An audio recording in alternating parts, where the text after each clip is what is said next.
Chegamos na quinta linguagem do amor,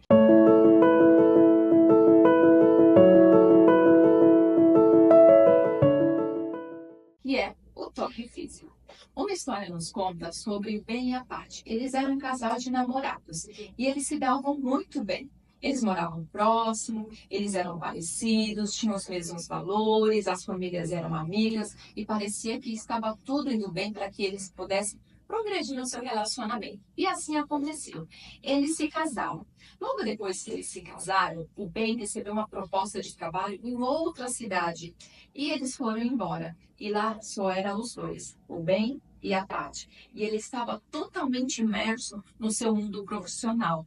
E a Patty começou a se sentir um pouco sozinha, porque ela não conhecia ninguém ali.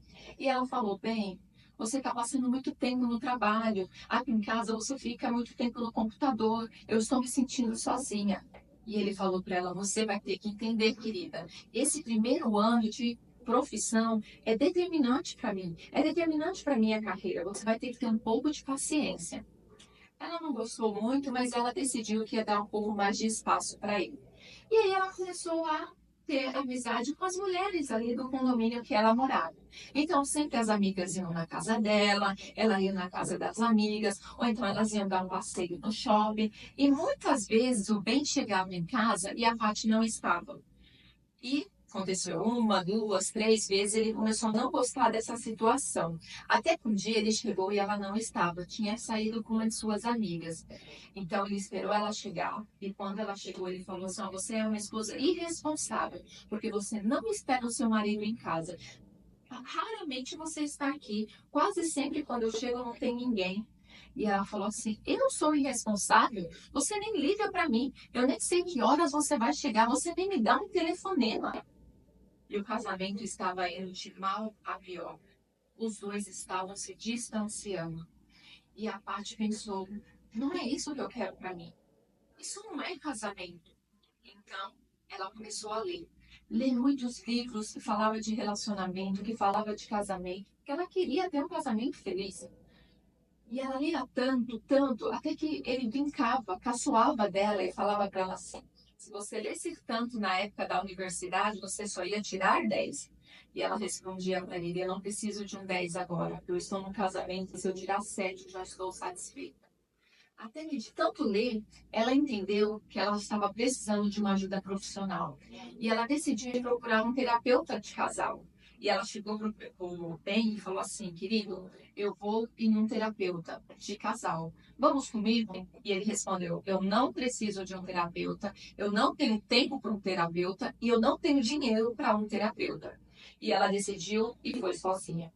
Chegando lá, o terapeuta acolheu, ouviu, direcionou ali aquele processo terapêutico. E na terceira sessão, ele falou para ela: eu posso convidar o seu esposo para estar conosco na próxima sessão? E ela: poder pode, agora eu não sei se ele vai aceitar. E o terapeuta ligou para o Ben e ele aceitou. Próxima sessão estava ali o casal, o Ben e a Paty. E ali começou o processo de cura daquele casamento. Ali, o terapeuta apresentou para eles as 5 linguagens de amor e fez um desafio. Eles iriam identificar a linguagem de amor de cada um e eles iam fazer um teste durante 6 meses para ver o que iria acontecer. Então, eles identificaram que a linguagem do amor principal do Ben era o toque físico e a linguagem principal da parte era o tempo de qualidade. Só que o que estava acontecendo? Certa vez, o Ben procurou a Patty, só que ela não quis. Ela pegou e deixou ele meio de lado, ele se sentiu de escanteio, ele se sentiu rejeitado, porque ela não correspondeu ele no toque físico, no ato sexual. E ele decidiu, já que ela não quer, já que ela me rejeitou, eu não vou mais procurar ela. Agora ela quiser, ela que procure. E o tanque emocional dele, cada dia mais baixo. Como ele não dava atenção para ela, não tinha tempo de qualidade com ela, o tanque emocional dela também estava baixo, então ela também não procurava ele. Não tinha intenção sexual, porque ela achava que ela seria o quê? Apenas usada como se ela fosse um objeto. Percebe o que acontece? Nenhum dos dois estava certo ou estava errado. Cada um tinha suas dificuldades, mas não estavam falando na linguagem do amor um do outro. Por isso, o tanque emocional de ambos estava lá embaixo. E o casamento à beira da ruína. Mas eles toparam o desafio do terapeuta. E eles começaram a falar na linguagem correta. O Ben dava tempo de qualidade para a Paty e a Paty agia ali nos toques, beijando, abraçando, acariciando, fazendo um cafuné, pegando na mão dele. E assim o tanque emocional dos dois se encheu e o relacionamento foi restaurado. Talvez você pense assim: ah, o meu marido, ou eu, se você for um homem, tenho essa linguagem do amor. É o toque físico, porque eu gosto muito de sexo. Não, não se engane. No geral, os homens, eles têm essa tendência a achar isso porque gostam do sexo e dão importância para o sexo. Mas você só vai ter essa linguagem do amor se, além do sexo, você também gostar de abraços, de beijos, de carícia, de cafuné, de pegar na mão. Se tudo isso for importante para você também no sexo, então a sua linguagem é essa. Agora, se as outras coisas não têm tanta importância, o importante mesmo é o ato sexual, não. Apenas você está satisfazendo a sua necessidade fisiológica como homem e não é a sua linguagem do amor principal. Então, avalie essa situação, porque o homem tem mais necessidade do sexo do que a mulher por questões fisiológicas, como eu falei, mas não quer dizer que todos os homens têm o toque físico como principal linguagem do amor. Bom, algumas dicas para você, se você identificou que o seu cônjuge tem essa linguagem do amor. É importante você usar e abusar do beijo, do abraço, das carícias, dos carinhos, um cafuné. Todas essas coisas, todos esses atos são verdadeiras declarações de amor. Agora preste atenção. Da mesma forma que esse toque é importante, é impactante para essas pessoas, quando acontece uma infidelidade conjugal, essas pessoas tendem a sofrer mais. Porque o toque é expressão de amor.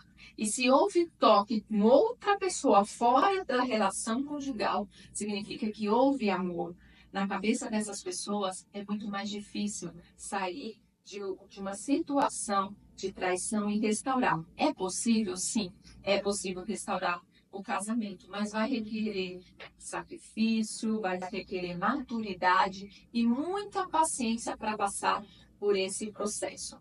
Nós sabemos, existem vários estudos que mostram que os bebês que têm proximidade com os pais, que sentem o calor dos pais, se desenvolvem melhor emocionalmente. Isso acontece em relação àqueles bebês que vivem afastados, porque o ser humano tem essa necessidade. E se uma pessoa tem o toque físico como principal linguagem do amor, muito mais para ela o toque vai fazer toda a diferença, sabe por quê? Porque o toque físico para essas pessoas é um poderoso comunicador de amor. Então, se o seu marido ou se a sua esposa tem o toque físico como principal linguagem do amor, você pode usar e abusar das carícias, dos carinhos, do cafuné. Talvez isso possa salvar o seu casamento. Eu te espero no próximo vídeo. Até lá!